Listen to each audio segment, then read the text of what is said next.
So guys हामी भने चाहिँ पूजा गरेर आइसकेका छौँ है र देखिहाल्नु भयो होला माथामा टिका है उहाँ टिका हो टिका लगाइसकेको छ हामी तिनैजनाले। सो भित्र चाहिँ एकदमै भिडियो फोटो गर्नु मनाइ थियो है मैले भनिहालेँ तपाईँलाई है। तपाईँहरू पनि आउँदाखेरि भिडियोहरू फोटोहरू चाहिँ नगर्नुहोस् होला भित्र सायद तपाईँले भुलेर पनि पस्नु सक्नुहुन्छ है। मेरो भिडियो झनक्क याद गर्नुहोस् है त्यतिखेर चाहिँ। र हामीले चाहिँ पूजा गरिसकेका छौँ। अब भने चाहिँ हामी चाहिँ सिलगढीतर्फ लागेको यस्तो छ जग्गा चाहिँ।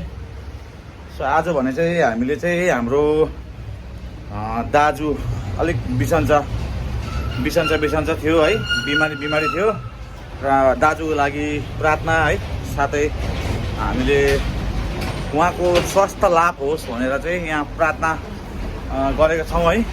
सो छिट्टै स्वास्थ्य लाभ अनि स्वास्थ्य निको हुन्छ भनेर हामी आशा गर्दछौँ है। सो भन्दै आजको लागि यो भिडियो यहीँ समाप्त गर्न चाहन्छु साथी हो है। तपाईँहरू पनि आउनुहोस्, दर्शन गर्नुहोस्, एकदमै राम्रो जग्गा छ है। विश्वासले भरिएको जग्गा है, विश्वासले भरिएको जग्गा। माताको मन्दिर रहेछ यहाँ माथि है।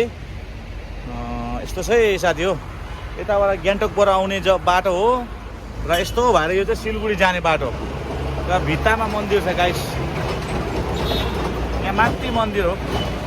सो आजको लागि भिडियो यति नै राख्न चाहन्छु साथी हो। By by Bhaichung by by गरिदिनु ममा।